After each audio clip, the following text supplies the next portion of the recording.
Yo,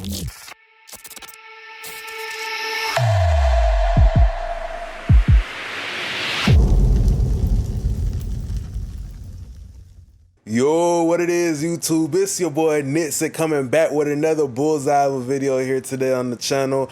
I want to show you guys how you can build a vocal chain from scratch.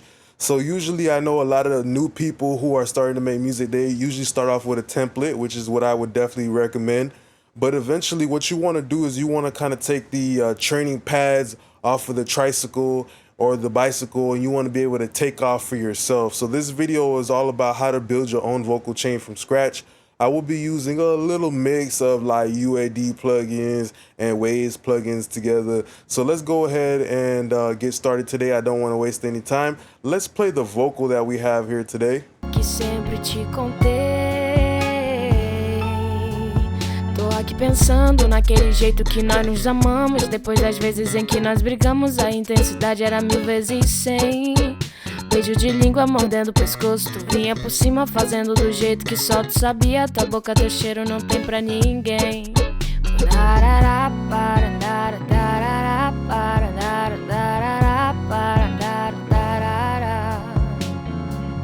Já faz algum tempo.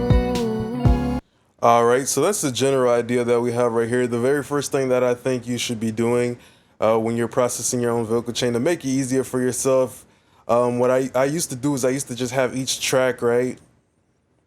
And I would just like have dragging plugins from each track. But what I do now, and the best thing to do is just have a lead vocal group. So, you create an aux, new track, whatever, and then you create a stereo aux, right? So I have some mono vocals going to a stereo aux, and it just makes it better too. I also see that when I use like sends and stuff like that, like it's just overall the stereo imaging and everything. It's just a lot better when you have an overall vocal group. It's always easier to process things all together at once rather than just one at a time and going back and forth. And that's the most important thing about building a vocal chain from scratch is you want to be efficient, right? That you always want to make sure that you start looking at the waveform. Like you got to make observations when you're building a vocal chain. So the very first thing I can notice right here, it looks like these vocals were tracked very well, and it looks like they, the peaks and the range of the vocals aren't too variable. So, from the top to the bottom, it's not too volatile. So, in a situation like that, it looks like I'm not going to need too much compression, right? Because I made that observation. So that's something you should do too as an engineer, make observations from listening, looking at the waveform and also communicating with the artist. Like you got to understand what the artist's style is. Sometimes you might want to listen to some of their older tracks, whoop-de-whoop, to get a sense of like, okay, what is this person's personality and what image do they want me to portray in the mixing, Being a mixer is like a painter, but the only difference is that you are creating art through sound, but you still have to put the image in through the sound. So when I have a vocal like this, usually what I like to do is I like to try to figure out what channel strip I'm going to use. Over time you will start to learn, how these channel strips are. What I do when I get a new plugin, I just use it, I use it until I register how that plugin sounds like in my brain. Que sempre te contei. Tô aqui pensando naquele jeito que nós nos amamos. Depois das vezes em que nós brigamos, a intensidade era 1000 vezes. So as soon as I pull in the Neve 1073, you can already notice a difference, just the sound of the circuitry. So sometimes, that plays into how I, pick which channel strip I want to use. Next thing I'm going to do is I'm going to push this line amp a little bit. So the very first thing I'm trying to do when I start a vocal chain is like, what color do I want? Like what flavor do I want? I see mixing kind of like cooking, like the vocals like chicken. So what type of like flavor do I want? Do I want lemon pepper, spicy, garlic, honey mustard? So, the first thing I do when I'm building a vocal chain is like, what flavor do I want? So I decide what flavor. And for this one right here, I've decided I want to go with something throwback, classy, creamy. So let's do some EQ moves on this. Tô aqui pensando naquele jeito que nós nos amamos. Depois das vezes em que nós brigamos, a intensidade era 1000 vezes 100. Beijo de língua mordendo o pescoço, tu vinha por cima fazendo do jeito que só tu sabia. Tua boca, teu cheiro não tem pra ninguém.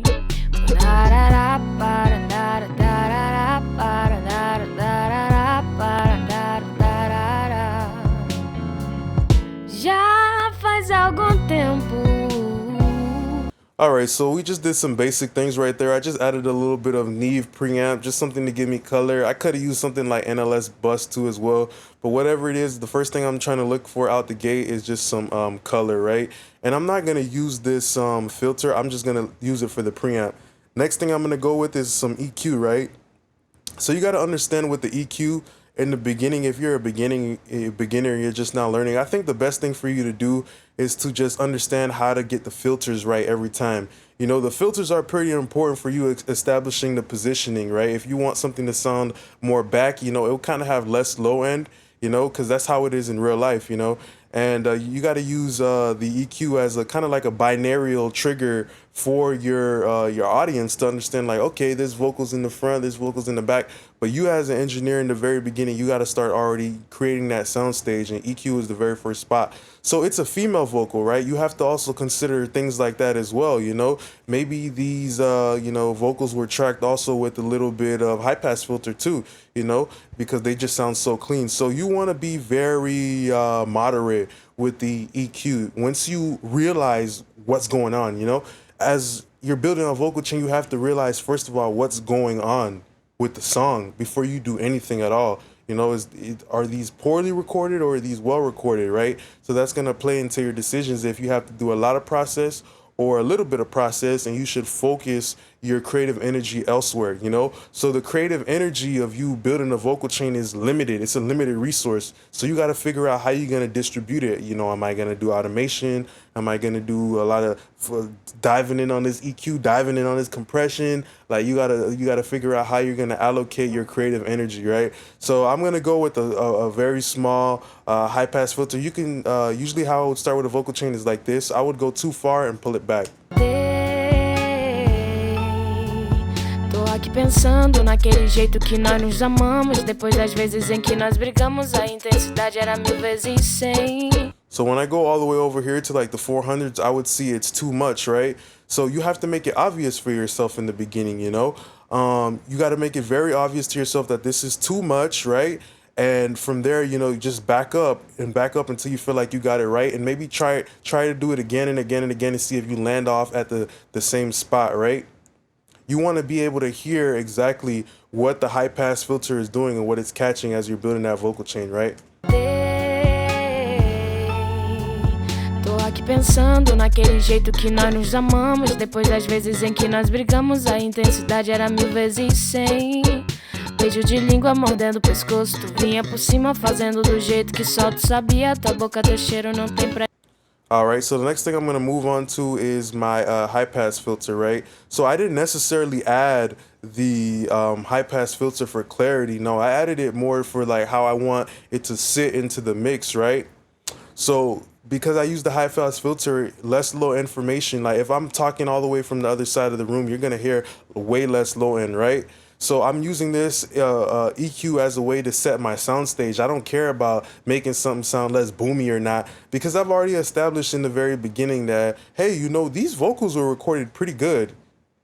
So I know that I don't have to spend too much time or do too much of an aggressive EQ filter to start off. Then the next thing I'm doing is the low pass filter, right?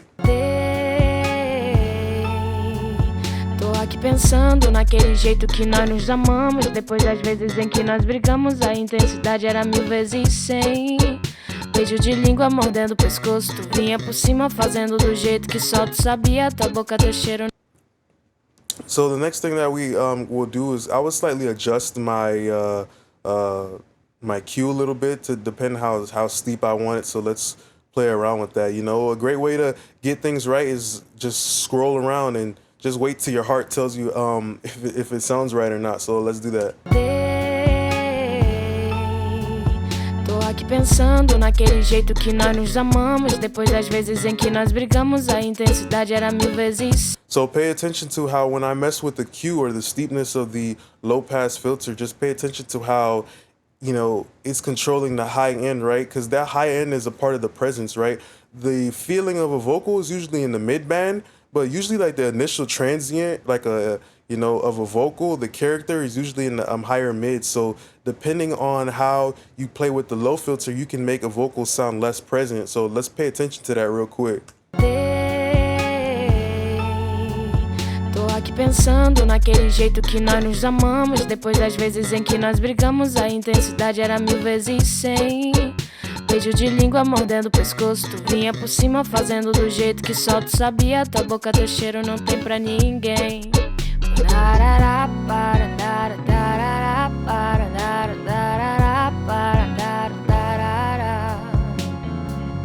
Já faz algum tempo que eu não te vejo.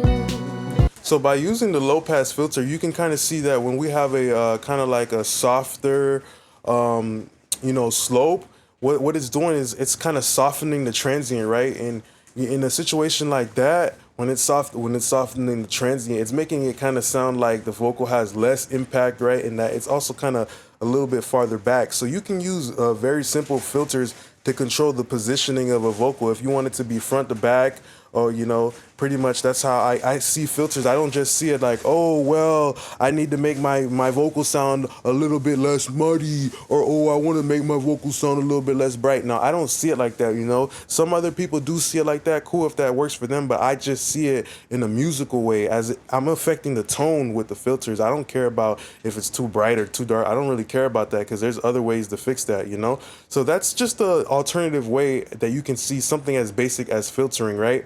And additionally, as I'm doing these filters, I'm thinking about everything else that's going to be coming into play with the rest of the music, right? So if I know I have some other elements that might also be taking up some of that low end frequency, I'm going to use the filters to carve a place for the vocal in my mix. So that's why I'm saying I see filters in a way of positioning, not necessarily, oh, make it more clear, make it more dark, or make it more bright. That's just too general, right? And if you have a mindset like that, you're going to just be chasing your tail for the entire song, trying to make it, oh, this sound brighter, this sound darker, So I just see it as in a way like I'm carving it. I'm trying to make this vase fit into the spot, right? And then the next thing that I would do is we would bring in some compression, right? So I'm going to use something that I kind of want it to be snappy, right? So let's go with the API 2500. So you got to understand the topologies of the compressors as well, right?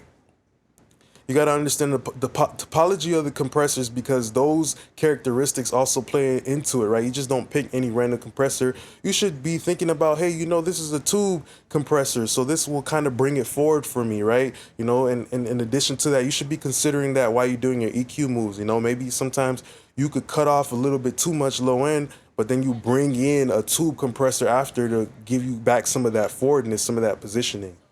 So the very next thing we're going to talk about is creating a trailer. So what I like to do is I like to make it very obvious for myself where potential problems in a mix could lie, right? So I like to use something like an auto-tune, or maybe even a reverb that is going to, trail behind the actual raw vocal and tell me what's wrong with it. So it's kind of like if the vocal was a person and I threw some paint on the vocal, right? And every single step this vocal took, I was able to track down and be like, oh, it went this way and it went that way. So that's kind of what I do in the very beginning. I will start to bring in like a reverb to serve as a trailer, just to tell me, oh, there's a little bit of sibilance right there. I always try to pick a flat reverb, right? Because the reverb will make it blatantly obvious to you, like, okay, this vocal's a little bit boomy, or this vocal has too much sibilance, and the reverb that's why the reverb is so sibilant. So that's what I'm gonna do. Next thing, I'm bringing in a lexicon, and let's blend it to taste, just to the point where I can hear it. A little bit too much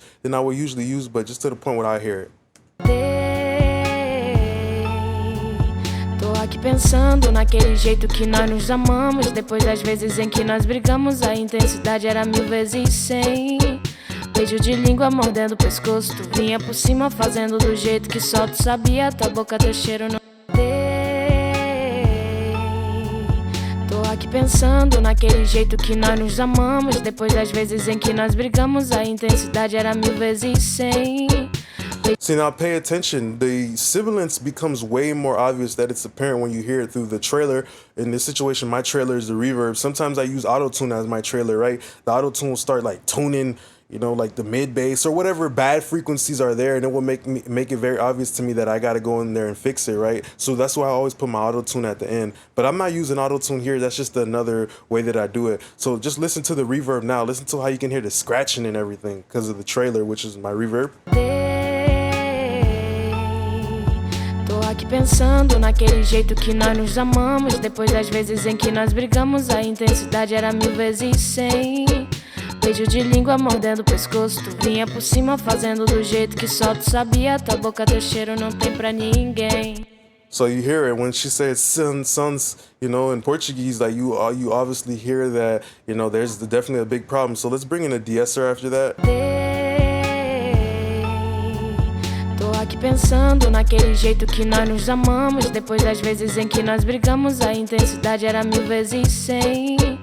Beijo de língua mordendo o pescoço, tu vinha por cima fazendo do jeito que só tu sabia. Tua boca, teu cheiro não tem pra ninguém. Tô aqui pensando naquele jeito que nós nos amamos. Depois das vezes em que nós brigamos, a intensidade era 1000 vezes 100. Beijo de língua mordendo o pescoço, tu vinha por cima fazendo do jeito que só tu sabia. Tua boca, teu cheiro não tem pra ninguém. Tô aqui pensando naquele jeito que nós nos amamos. Depois das vezes em que nós brigamos, a intensidade era 1000 vezes 100. Beijo de língua mordendo o pescoço, tu vinha por cima fazendo do jeito que só tu sabia. Tua boca, teu cheiro não tem pra ninguém. I was able to identify that there's sibilance in the vocal because of the reverb. So I think that's some big game that I just dropped right there. That's a little cheat code right there. So then after that, at that point, you know, I'd probably put a little bit of filter on my reverb, you know, bringing the effects in kind of early. And then I would push it a little bit harder, you know. Tô aqui pensando naquele jeito que nós nos amamos. Depois das vezes em que nós brigamos, a intensidade era 1000 vezes 100. So cool, we got the reverb in there. Next thing that we're gonna do at this point is bring in the next compressor, which is to bring some snap back to the vocal. Because now that I did the de-esser and I did the little filter, now I want to bring some more snap back into the vocal. But I'm not gonna do any EQ for this specifically. I'm going to use the compressor to add more snap. And so you got to understand the topology of the compressor. This is a VCA style compressor, and that's why we're going to go with this one. All right, so in a situation like this, I just kind of feel like what I want to do is I want to drive this a little bit harder into this plugin, right? So what I'm going to do is I'm actually going to use the input trim to just push it harder. I'm going to use the input of this Neve 1073 to go a little bit harder, right? Tô aqui pensando naquele jeito que nós nos amamos. Depois das vezes em que nós brigamos, a intensidade era 1000 vezes 100. Beijo de língua mordendo o pescoço, tu vinha por cima fazendo do jeito que só tu sabia. Tua boca, teu cheiro não tem pra ninguém.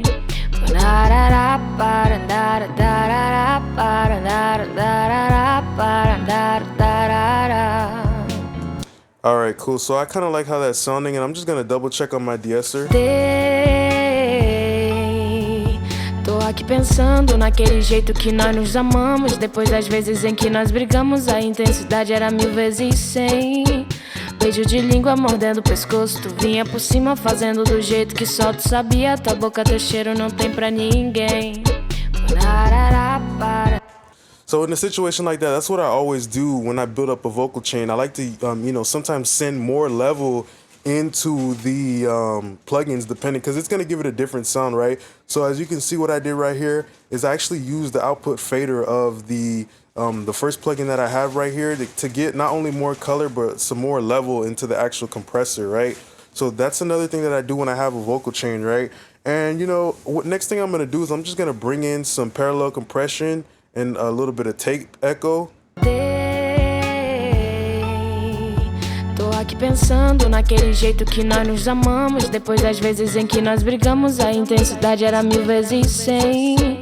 Beijo de língua mordendo o pescoço, tu vinha por cima fazendo do jeito que só tu sabia. Tua boca, teu cheiro não tem pra ninguém.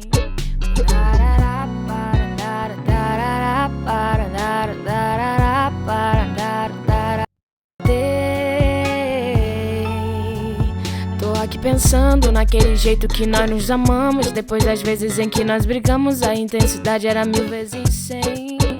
Beijo de língua mordendo o pescoço, tu vinha por cima fazendo do jeito que só tu sabia. Tua boca, teu cheiro não tem pra ninguém.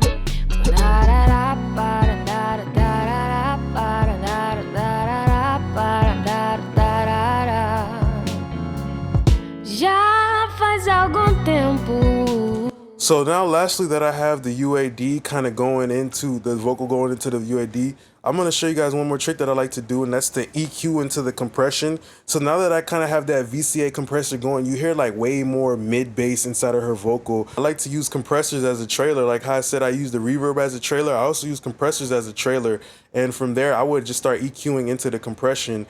And yeah, pretty much the compression has literally made it obvious that where the mid bass is at, because it squeezed the signal, right? So now that if I squeeze a lemon, obviously I'm going to be able to see where the seeds are at. So that's what I'm doing with the compressor. I'm squeezing the vocal. Now I'm going to EQ into that compressor, right? Tô aqui pensando naquele jeito que nós nos amamos. Depois das vezes em que nós brigamos, a intensidade era 1000 vezes 100. Beijo de língua mordendo o pescoço, tu vinha por cima fazendo do jeito que só tu sabia. Tua boca, teu cheiro não tem pra ninguém.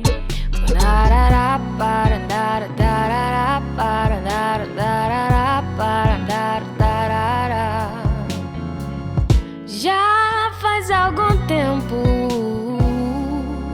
que eu não te vejo. Me bateu saudade daquele teu beijo. Me perco nas memórias, me lembro das histórias que sempre te contei. Tô aqui pensando naquele jeito que nós nos amamos. Depois das vezes em que nós brigamos, a intensidade era 1000 vezes 100. Beijo de língua mordendo o pescoço, tu vinha.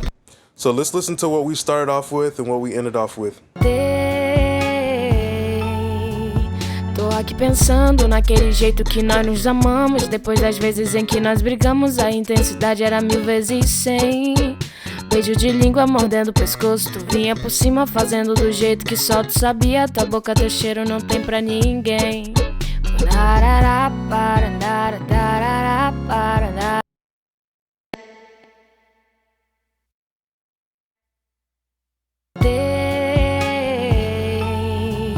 Tô aqui pensando naquele jeito que nós nos amamos. Depois das vezes em que nós brigamos, a intensidade era 1000 vezes 100. Beijo de língua mordendo o pescoço, tu vinha por cima fazendo do jeito que só tu sabia. Tua boca, teu cheiro não tem pra ninguém.